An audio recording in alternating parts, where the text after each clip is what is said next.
lanzamiento del libro. Entonces, gracias a todos ustedes por estar aquí.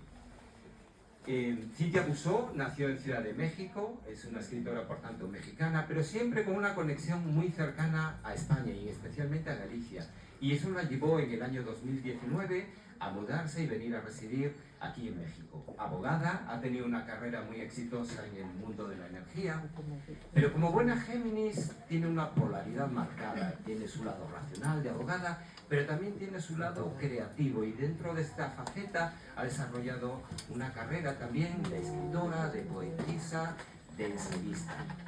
Podríamos decir que su obra está marcada por la exploración de la memoria, del tiempo y de los límites entre lo real y lo imaginario. Su obra está marcada por una prosa envolvente y con una mirada muy profunda sobre la condición humana. Y estas dos condiciones las podrán encontrar muy marcadas en su novela, que es la primera que publica. Cuando lo lean van a ver que es un libro, nos dice la gente que lo ha leído, que se lee muy fácil. De hecho, yo cuando lo leo siento que oigo la voz de Cynthia dentro de mi cabeza que me está hablando. Este leer fácil es algo que es muy difícil de lograr y que nos habla de la maestría de la escritora. El gran maestro mexicano Guillermo Samperio describió su escritura como, y cito, amplia, fértil, subyugadora y también cruel, sensual e inclemente, destacando su capacidad para transformar lo cotidiano en un espacio de revelación literaria. De su currículum voy a dar solamente un par de pinceladas porque si no nos vamos a pasar todo simplemente leyendo todo lo que ha hecho y en realidad queremos oírla a ella. Es autora de los poemarios Salud Lunas, que puede comprar también aquí, Hablar con tu abecedario, así como del libro de cuentos Para entrar hay que salir. Una obra que sorprendió por su manera de sumergir al lector en atmósferas inquietantes y cargadas de simbolismo. Se los recomiendo mucho. Su trabajo ha sido publicado en diversas revistas y antologías, ha formado parte del comité editorial de muchas publicaciones en el sector de la energía, además de formar parte de la colección colectiva 9 en el 99. Por último, mencionar que ha sido ganadora del segundo lugar en el cuarto concurso nacional de cuento de humor negro del IMBA. Y en marzo de este 2025 ha dado a luz a su primera novela, que hoy tenemos el honor de presentarles a todos ustedes. Sin más dilación, damos paso con un fuerte aplauso a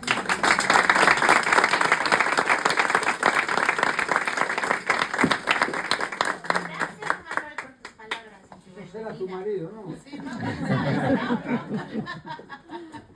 voy a poner las gafas porque, como dicen, después de los 50 ya sin gafas, ¿no? Bueno, muchas gracias a todos, gracias al Librouro y sobre todo a todos por acompañarme en esta noche, ¿no? Para presentar mi novela Nunca hagas lo que no puedas contar. El título es para enfatizar que si hay algo que tú haces y no puedes hablar de eso, es que hay algo anda mal, ¿no? Y tenemos que seguir nuestra intuición. El tema es sobre una relación tóxica, no sé si vieron algunos, y la novela es una autobiografía ficticia, que es un género que está muy de moda en la escritura del yo, que como dice, es una autobiografía, está hablada en primera persona, pero es ficticia. Pero la parte ficticia es qué es cierto y qué no es cierto. ¿Qué viví y qué no viví? ¿No? Sí, en efecto, viví una relación de violencia joven, pero está novelada. Y está novelada, pues para lo que decía Manuel, que se lea fácil, ¿no? O sea, hay gente que dice que la va a leer el fin de semana y le digo, búscate otro libro para el sábado y el domingo, porque si la empiezas el viernes no la vas a poder dejar de leer porque se lee muy, muy fácil, ¿no? Es un grito desesperado continuo que exige ser escuchado, pero que también exige leerlo y saber qué pasa, ¿no? Para ponernos en ambiente, les voy a leer un poema que trata sobre el universo de lo que es la novela. Se llama Muñequita. Mi cuerpo dejó de ser mío en el momento en que fue tuyo, y después del cuerpo fue todo lo demás. Te apoderaste de mis ideas, de mi vestir, de mi escuchar, de mi mirar, de mi voz. Poco a poco me convertiste en una copia mal hecha de ti. Moldeaste... ¿Están en blanco? Moldeaste a tu antojo tu muñeca sexual. Me inflabas o abandonabas a tu antojo en un rincón. Y las muñequitas calladitas en el mejor. No lloran, no se quejan, no hablan, no gritan, no opinan, no sueñan, no huyen. A las muñequitas no les enseñaron a nadar en el mar de hombres como tú. A las muñequitas les dijeron que el amor es rosa, pero también a veces duele. A las muñequitas desde pequeñas les bajaron el volumen de su voz. A las muñequitas no les enseñaron a abandonar hombres como tú. A las muñequitas las entierran porque no supieron defenderse con hombres como tú. De esto va la novela, ¿no? Es fuerte, es un tema fuerte, pero es un tema que invita a leerse y que invita a que lo compartamos con nuestras adolescentes, porque a pesar de que este libro fue escrito, o sea, en una historia de hace 35 años, esto sigue pasando hoy. Y sigue pasando muchísimo más fuerte porque tenemos las redes de por medio, ¿no? La historia la narro, o sea, desde la madurez. Es un acto de reparación. Deseaba que mi yo adulta pudiera salvar a esa adolescente que no supo cómo pedir ayuda a tiempo. Pero lo peor es que esto sigue, o sea, como les decía, pasando actualmente. La escritura del yo ha tenido una gran relevancia en la literatura en los últimos 50 años. La búsqueda de la identidad y la construcción de un yo basado en experiencias del pasado ha dado pie a nuevos géneros como la autoficción, la novela basada en hechos reales y la proliferación de autobiografías. Como les decía, la literatura del yo está teniendo mucho éxito. Antes leíamos novelas que nos enseñaban mundos que no conocíamos, mundos de ciudades que no conocíamos, y ahora ya tenemos todo eso con las redes ya muy cercano, ¿no? O sea, ya si queremos ver Rusia, pues vamos a las redes y vemos Rusia, vamos al internet y vemos Rusia.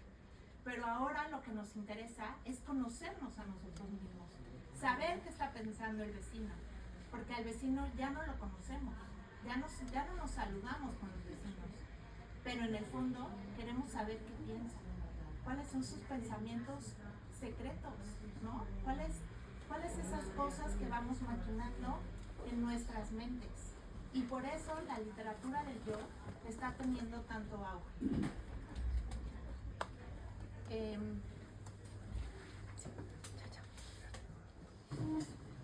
Este libro es una autobiografía porque está basada en una historia real, pero les puedo decir que tomé el dolor y determinados hechos que he modificado con la intención de que la novela sea un grito continuo. Por ejemplo, hay un accidente que tuve donde me fisuré la segunda vértebra lumbar, pero pues donde me lesioné fue una fiesta de despedida de soltera donde yo estaba disfrazada de stripper, ¿no? Entonces poner eso en la novela pues como que iba a perder como la seriedad del tema que estamos hablando. Entonces efectivamente está el accidente, que es un detonante muy fuerte en la parte de la relación. Tuve el accidente, pero pues está modificado para crear esa realidad modificada, ¿no? Escribir fue sanar, pero también, o sea, es una forma de luchar, de evitar. Todo acto de escritura exige la ordenación de lo escrito. En este sentido, el contenido autobiográfico tiene que ser ordenado con arreglo a un plan, ¿no? En el que la selección de lo que se considera relevante para la escritura es fundamental. Al escribir del yo, por lo general, no se cuenta cronológicamente los hechos, sino que se construye una historia que se basa en nuestras emociones, pero en realidad no será el reflejo perfecto de lo que en verdad vivimos, ¿no? Y eso nos pasa a todos. Cuando nos acordamos de nuestro pasado, lo vamos moldeando. Y esa modelación que vamos haciendo depende de nuestras emociones.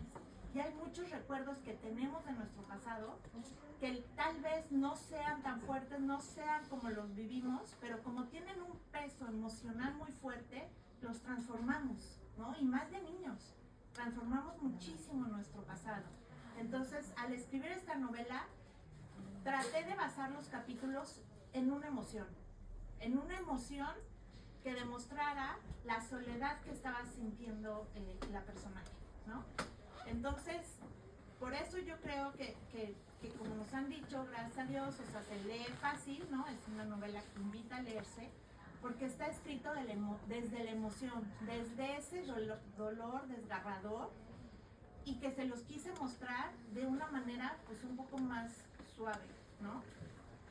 O sea, el libro, o sea, tiene capítulos muy fuertes. Yo les decía a mis hijos, no todo es tan real, pero sí tiene un dejo ahí, ¿no?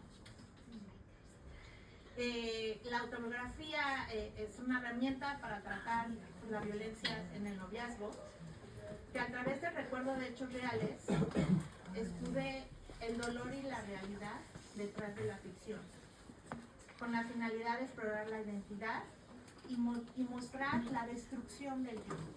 Que eso es lo que pasa en este tipo de relaciones. En este tipo de relaciones, como se los demostré en el poema, se va borrando la identidad, se va borrando ese yo y se va destruyendo el yo. Y entonces es muy difícil salir de este tipo de relaciones porque realmente vas perdiendo la confianza en ti misma, ¿no?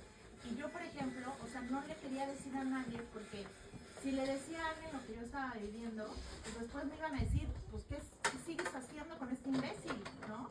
O si yo le decía a mis papás, pues es que fíjate lo que estoy viviendo, pues mis papás me iban a prohibir verlo. Y al final de cuentas, yo tenía una adicción enorme por esta persona, ¿no? Pero entonces, o sea, es difícil dejar este tipo de relaciones precisamente por eso, porque se te va borrando la identidad, ¿no? La palabra recordar tiene su origen en el latín recordari, que etimológicamente significa volver a pasar por el corazón. Cuando recordamos, estamos volviendo a pasar por nuestro corazón las emociones vividas. Y yo creo que eso fue lo que traté de demostrar en el libro. Los principales problemas que encontré para el desarrollo de la obra han sido la mezcla entre la veracidad de los hechos con la ficción para lograr un grito continuo de auxilio que refleje los dilemas emocionales de la protagonista a través de la estructura de la obra, la fragmentación de la memoria y la reconstrucción del yo después de experiencias traumáticas. Siempre cuando se escribe nos preguntan ¿cuáles fueron las decisiones tomadas al escribir la novela? ¿No? Bueno, primero escoger los temas, porque pues escogí, no sé, 10 temas que a lo mejor, o 10 hechos en particulares que son muy característicos de la violencia silenciosa, pero pues a lo mejor puedes escoger 30, pero 30 hubiera sido demasiado, ¿no? O sea, entonces tenía que limitar. Entonces la primera decisión fue qué hechos escoger para escribirla. El segundo problema o decisión tomada fue decidir que la protagonista no llevara mi nombre, porque en las autobiografías muchas veces el personaje principal lleva el nombre del autor. Entonces decidí que no llevara mi nombre. De hecho, la personaje no tiene nombre, con la finalidad de que cualquier mujer que haya pasado por lo mismo se pueda identificar con mayor facilidad. Y fíjense que se ha logrado, porque muchísimas lectoras me han llegado a comentar que ellas también fueron Bu en alguna parte de su vida. Bu es la manera cariñosa en la que el novio narcisista nombra a su novia. El único personaje que tiene nombre propio es el novio narcisista, es Oscar. No hay ningún otro personaje en el libro que tenga nombre. Y esto también es una decisión tomada. Los personajes secundarios tampoco tienen nombre. No hay necesidad de identificar a un amigo o a una amiga en concreto, porque esa información es irrelevante para la obra cuando el aislamiento es una de las características de la violencia en este tipo de noviazgos. Entonces da lo mismo tener una amiga en el libro que se llame Elena o Isabel o Patricia, porque al final de cuentas ese problema no lo comparten, no lo dicen, ¿no? El narrador es autodiegético, es decir, o sea, está hablado en primera persona, ya que se narra desde la perspectiva del personaje principal y cuenta eventos en los que su participación fue directa. Es decir, el personaje, la narradora, que es el personaje, cuenta desde su perspectiva. No narra cosas que ella no vio, ¿no? O sea, todo está hecho a través de sus ojos, de su espejo, ¿no? Que esto, o sea, logra una gran subjetividad y una profundidad emocional, pues muy intensa, ¿no? O sea, porque es realmente lo que ella siente, lo que ella vive, lo que ella ve, lo que ella interpreta de todo su alrededor. Se utiliza la primera persona para involucrar al lector en los pensamientos y sentimientos de la autora y de la protagonista.